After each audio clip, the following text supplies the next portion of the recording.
Good morning, ladies and gentlemen, and welcome to the Townsville Charters Towers Road on a very steamy 34-degree day here in North Queensland.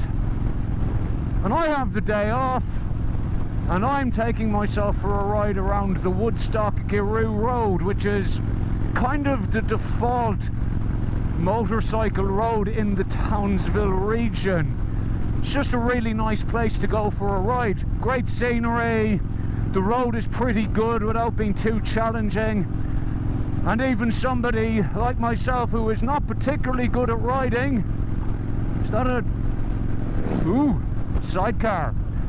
Anyway, somebody like myself who is not particularly good at riding and is riding a 1600cc muscle cruiser with no traction control and no ABS that he perhaps quite doesn't have the talent for, can still enjoy the road without crapping out half of his own body weight.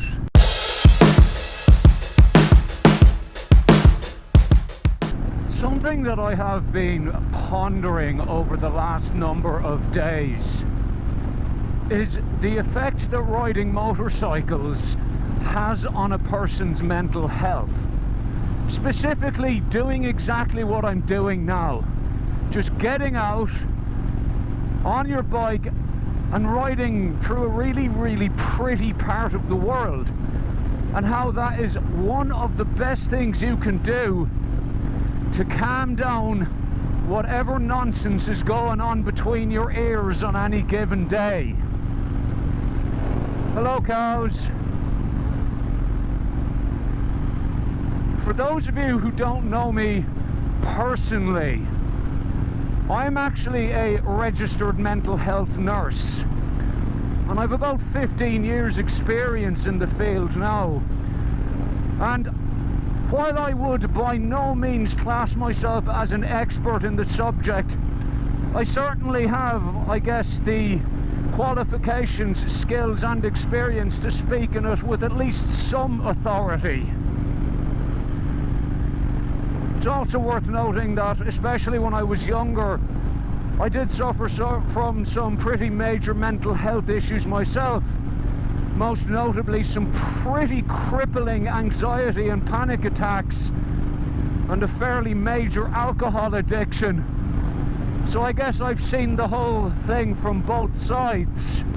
In my daily work as a mental health nurse, I spend most of my time dealing with people who have post-traumatic stress disorder, anxiety and depression. They would be, I guess, the three conditions that are most heavily represented in the particular place that I work. And one of the key things I try to teach people who have any of those conditions is mindfulness. Now, I'm aware that when a lot of people hear the word mindfulness, you know, sometimes it has some fairly negative connotations. You either think of some Tibetan monk sitting lotus position in a monastery, or else, heaven forbid, you think of some obnoxious Instagram influencer who is #blessed. But mindfulness is nothing to do with either of those things. What mindfulness is just being present in the moment. That's simply what it is. It's focusing your awareness on whatever it is that's happening around you now. It may be a good thing that's happening, it may be a bad thing that's happening, and I keep forgetting that this bike only has 5 gears. People with certain mental health disorders tend to focus a lot of their energy and attention on either the past or the future. For example, people with post-traumatic stress disorder will spend an awful lot of time ruminating over events that have happened in the past. And unfortunately, there is absolutely nothing we can do about the past. Conversely, people with anxiety disorder might spend an awful lot of time worrying about the future. And we can't do much about the future either. We can influence the future, we can prepare for the future, but we cannot do anything to change it, and we certainly cannot predict it. As such, mindfulness is a pretty good antidote to both of those things. As I mentioned, mindfulness is focusing your awareness on whatever it is that's happening around you now. The logic being is that what's happening now is the only thing you really have any kind of meaningful control over. And this is where I finally related to motorcycles. Because when riding a motorcycle, you have basically no option but to be mindful. I'm riding along here at 110 kilometers an hour towards Charters Towers, and the only thing I am able to focus my attention on is riding my motorcycle and speaking what I'm trying to speak about. That's it. There is nothing else I am able to focus on. It is literally occupying every single bit of my brain power. As a result, I'm not able to worry about what's going to happen in the future. I'm not able to stress out about anything, really. All I'm able to do is focus on what I'm doing on the motorcycle and what I'm saying to my camera. And even doing both of those things is stretching my brain's processor or whatever it is to its absolute limit. I'm not worrying about the fact that I got a massive power bill and I need to pay that soon. I'm not ruminating over the fact that I accidentally called my English teacher Mum in 1995, which resulted in everyone in my class laughing at me. I'm not dwelling on any of the bad things that have happened in my life. I'm riding a bloody motorcycle. I'm focusing on the road. I'm focusing on that blue Toyota Kluger in front of me. I'm focusing on the guy in the Toyota Prado behind me who is perhaps a little bit too close for my liking. I'm focusing solely on what I'm doing. A few moments later. I have now solved my Toyota problem.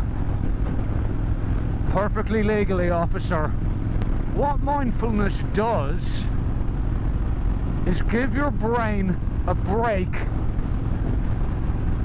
from worrying about things it cannot really control. That's it.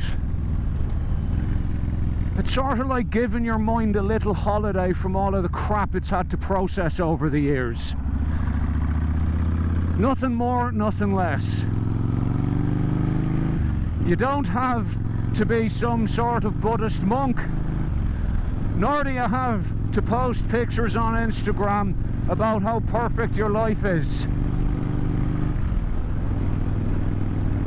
And one of the best ways of doing it is getting on your bike, finding a nice road, and going for a ride. Oh yeah!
was so busy being mindful on that last stretch of road that I failed to notice that I had switched my GoPro from video mode into camera mode.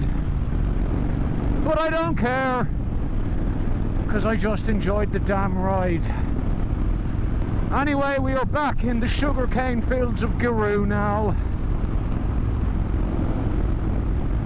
And that, ladies and gentlemen, I guess is a little bit of a mental health theory, I guess, as to what exactly it is that's beneficial about riding to a person's mental health. And long story short, it forces you to be present in the moment.